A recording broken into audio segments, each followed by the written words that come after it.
BA द्वितीय वर्ष हिंदी साहित्य द्वितीय पत्र के अंतर्गत आज हम आचार्य रामचंद्र शुक्ल की निबंध कला एवं मानस की धर्म भूमि में उनके द्वारा व्यक्त विचारों का अध्ययन करते हैं। हिंदी निबंध के विकास में आचार्य रामचंद्र शुक्ल का महत्वपूर्ण योगदान रहा है। वे बहुमुखी प्रतिभा के धनी थे तथा उन्होंने हिंदी निबंध, आलोचना एवं हिंदी साहित्य का इतिहास लिखकर हिंदी में अविस्मरणीय कार्य किया। वे बहुमुखी प्रतिभा के धनी थे। वे मानते थे कि गद्य कवियों की कसौटी है और निबंध गद्य की कसौटी है। उनकी दृष्टि में शैली निबंधकार के व्यक्तित्व का ही एक अंग है। उनके मतानुसार आदर्श निबंधों में विचारों की गूढ़ गुंफित परंपरा पाठक को उत्तेजित कर उसे किसी नई दिशा में सोचने को मजबूर करने वाली है। उन्होंने अपने निबंधों का संकलन चिंतामणि में किया है। उनके निबंध 3 प्रकार के हैं। पहला, भावपरक निबंध। इसमें रसों की स्थायी भावों पर विशद, गंभीर और मौलिक विवेचन विश्लेषण प्राप्त होता है जो मनोविकार से संबंधित है। उत्साह, श्रद्धा, भक्ति, करुणा, लोभ और प्रीति, घृणा, भय, क्रोध इत्यादि इसी प्रकार के निबंध हैं। दूसरी श्रेणी के निबंध इनके सैद्धांतिक निबंध हैं। इनमें भावबोध, रसबोध, काव्य के स्वरूप, काव्य में लोकमंगल, साधारणीकरण, व्यक्त वैचित्र्यवाद, काव्य में प्रकृति चित्रण, अभिव्यंजनावाद, रहस्यवाद जैसे गंभीर विषयों पर उच्चतम स्तर का वैचारिक उहापोह किया गया है। वैयक्तिक स्पर्श से ऊर्जस्वित स्थापनाएं की गई है। भाव या मनोविकार, कविता क्या है, रसात्मक बोध के विविध रूप, काव्य में प्राकृतिक दृश्य, काव्य में अभिव्यंजनावाद, काव्य में रहस्यवाद इत्यादि इसी प्रकार के निबंध हैं। तीसरी निबंध की श्रेणी है व्यक्तिपरक निबंध। भारतेंदु हरिश्चंद्र, तुलसी का भक्ति मार्ग, मानस की धर्म भूमि शीर्षक निबंध इसी प्रकार के हैं। निबंध विधा को स्वतंत्र आकार देने में शुक्ल जी के मनोविकार संबंधी निबंधों का विशेष महत्व है। वे मूलतः आलोचक और निबंधकार ही थे। उनके समीक्षात्मक निबंधों में शास्त्रीय तथा वैज्ञानिक शैली होती है। वे अपने मौलिक मत का प्रतिपादन करने के लिए पर्याप्त उदाहरण देते हैं और उनका विवेचन करते हैं। वे विरोधी मत का खंडन तथा अपने मत का मंडन पर्याप्त विवेचन के बाद करते हैं। भाषा में गंभीरता तथा हास्य व्यंग का पुट भी विद्यमान है। उनकी भाषा संयत और गठी हुई है। उनका गद्य इतना पुष्ट है कि उसमें से एक शब्द या वाक्य को निकाल पाना संभव ही नहीं है। वे अपने विचार को पहले सूत्र रूप में प्रस्तुत करते हैं, फिर उसकी अपेक्षित व्याख्या करते हैं। भाषा की प्रौढ़ता, विचारों की क्रमबद्ध प्रस्तुति, विषयानुरूप उदाहरणों का समावेश तथा गंभीरता के साथ विषय प्रतिपादन उनके निबंधों की प्रमुख विशेषताएं हैं। शुक्ल जी को प्रायः सभी हिंदी का सर्वश्रेष्ठ निबंधकार मानते हैं। डॉक्टर हजारी प्रसाद द्विवेदी ने ठीक ही उन्हें भारतीय साहित्य का अप्रतिम निबंधकार माना है। बौद्धिकता एवं भावुकता में इनके निबंध बेजोड़ हैं। उनके निबंध प्राचीनता एवं नूतनता तथा सूत्र शैली, समास शैली या एवं व्याख्या शैली या जिसे हम व्यास शैली कहते हैं के समन्वय के कारण एक विलक्षण एवं पूर्ण प्रभाव की सृष्टि करने में सक्षम है। उनके व्यंग चुभते हुए हैं। उनकी भाषा कहीं कहीं क्लिष्ट होते हुए भी अत्यधिक शक्तिशाली एवं प्रभावी है। वस्तुतः उनके निबंधों में उच्च कोटि की विचार शक्ति, स्थापना शक्ति, संवेदनशीलता एवं आदर्श प्रवणता के दर्शन प्राप्त होते हैं। उनके निबंधों में विचार तथा भाव एवं विषय तथा व्यक्ति का अद्वितीय समन्वय प्राप्त होता है। उनकी परिभाषात्मक सूक्तियां मन को मोह लेती है, जैसे भक्त धर्म की रसात्मक अनुभूति है। साहसपूर्ण आनंद की उमंग का नाम उत्साह है। बुद्ध द्वारा पूर्ण रूप से निश्चित की हुई व्यापार परंपरा का नाम ही प्रयत्न है। अपनी बुराई, मूर्खता, तुच्छता इत्यादि का एकांत अनुभव करने से वृत्तियों में जो शैथिल्य आता है उसे ग्लानि कहते हैं।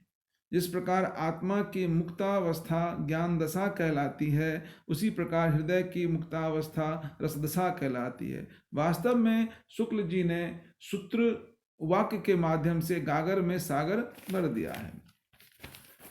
मानस की धर्म भूमि में उनके द्वारा व्यक्त विचार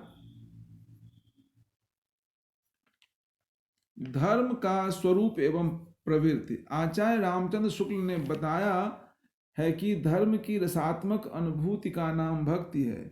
ब्रह्म के सत्य स्वरूप की व्यक्त प्रवृत्ति की जिस असीमता का आभास अखिल विश्व स्थिति में मिलता है, उसे धर्म कहते हैं। इस प्रवृत्ति का साक्षात्कार परिवार और समाज से लेकर समस्त भूमंडल और अखिल विश्व तक के मध्य किया जा सकता है।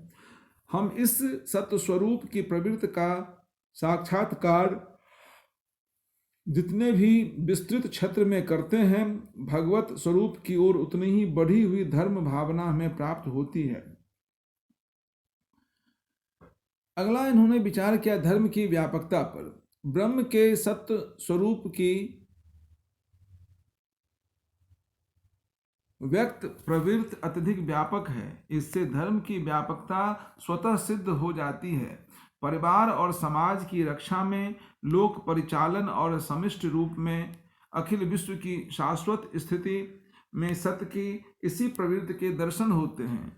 भक्त की भावना कुल एवं समाज से भी आगे तक जाती है। वह अखिल विश्व के मध्य सत्य की इसी प्रवृत्ति का साक्षात्कार करता है। वह उसके भीतर सत्य, चित्त और आनंद की आत्मिक अनुभूति करता है और इसी साधना से उसे भगवान के सच्चिदानंद स्वरूप का साक्षात्कार होता है। ब्रह्म, राम और धर्म की एक रूपता।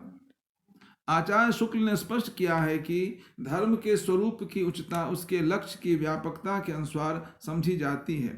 जहाँ धर्म की पूर्ण, शुद्ध और व्यापक भावना है, वहाँ ईश्वर का साक्षात्कार हो जाता है।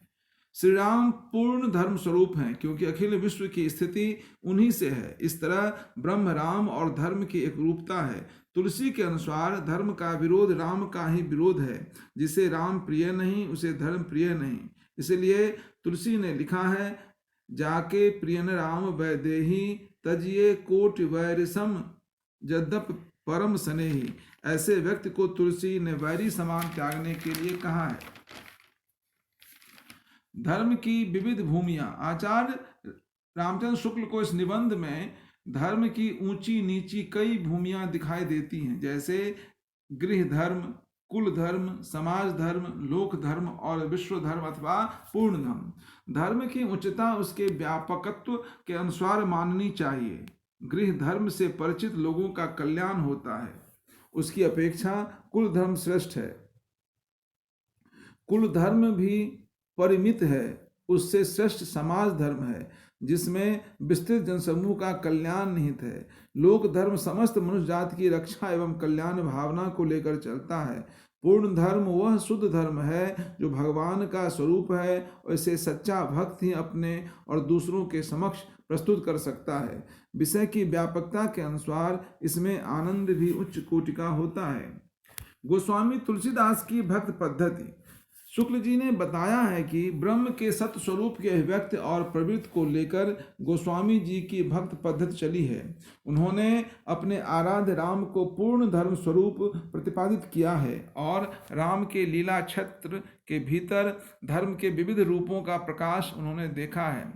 धर्म का प्रकाश अर्थात ब्रह्म के स्वरूप का प्रकाश इसी नाम रूपात्मक व्यक्त जगत में के बीच होता है। भगवान की इस स्थिति विधायनी व्यक्त कला में हृदय न रमाकर बाह्य जगत के नाना कर्म क्षेत्रों के मध्य धर्म की दिव्य ज्योति का साक्षात्कार न करके जो आंखें मूंद कर अंतःकरण के किसी कोने में ईश्वर की खोज करते हैं, उनकी भक्त पद्धति से गोस्वामी जी का भक्ति मार्ग भिन्न है।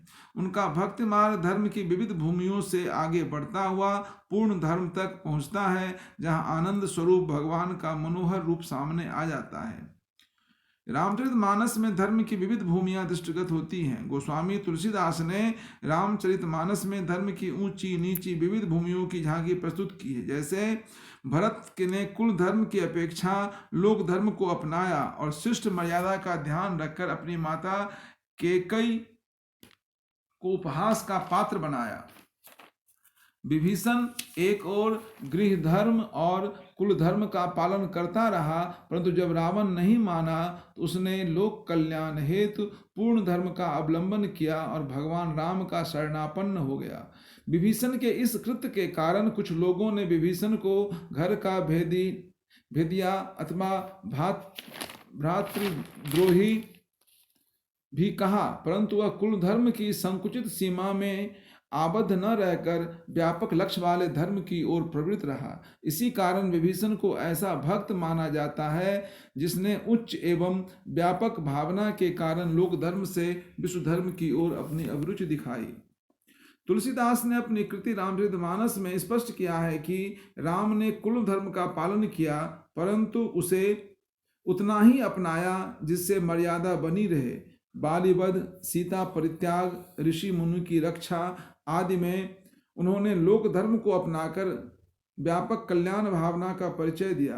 यदि हम महाकाव्य की दृष्टि से रामचरितमानस का अध्ययन करें तो उससे यही स्पष्ट होता है कि भरत द्वारा अपनी माता कैकेयी को भला बुरा कहना, उस पर क्रोधित होना तथा विभीषण को अन्यायी का साथ न देने वाला चित्रित किया गया है, जो कि काव्य प्रयोजन की दृष्टि से पूर्णतया उचित है। मानस में तुलसीदास ने धर्म की विविध भूमियों की ओर संकेत कर पूर्ण धर्म या विश्व धर्म को सर्वोच्च एवं व्यापक लक्ष्य वाला बताया है। सीताहरण के बाद रावण का अधर्म पराकाष्ठा पर पहुंच जाता है। हनुमान से भेंट होने पर विभीषण मर्यादा पुरुषोत्तम राम के धर्म स्वरूप अवतार होने का विश्वास प्रबल हो जाता है। तब उनकी उच्च धर्म भावना और भी जागृत हो जाती है। वह अपने अग्रज रावण को बहुत समझाता है, परंतु वह नहीं मानता है। तब विभीषण गृह धर्म और कुल धर्म के संकीर्ण घेरे के अंदर न रहकर उच्च धर्म भावना रखता है। इस तरह वह विश्व कल्याण के व्यापक लक्ष्य को अपनाकर धर्म के सत्स्वरूप की व्यक्त प्रवृत्ति का अनुसरण करता है। स्वयं राम पूर्ण धर्म एवं विष्णु धर्म के प्रतिष्ठापक हैं, अतः उनके सानिध्य में जाकर विभीषण भी विश्व धर्म का पालक बन जाता है। वस्तुतः मानस में इस तरह की अनुभूति होने से विश्व धर्म की उच्चता का सुंदर प्रतिपादन हुआ है।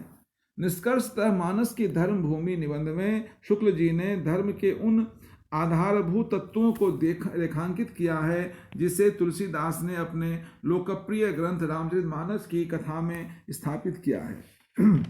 तुलसी मानस में जिस धर्म व्यवस्था की स्थापना करते हैं वह मनुष्य को देवत्व प्रदान करता है तथा सभी प्रकार की संकीर्णताओं से मुक्त करता है। तुलसीदास ने जो आदर्श अपने रामचरितमानस में स्थापित किए वे शुक्ल जी के व्यक्तित्व के अनुकूल हैं, अतः वे रामचरितमानस की श्रेष्ठता प्रतिपादित करते हुए अपने निबंध को सारगर्भित बनाया है।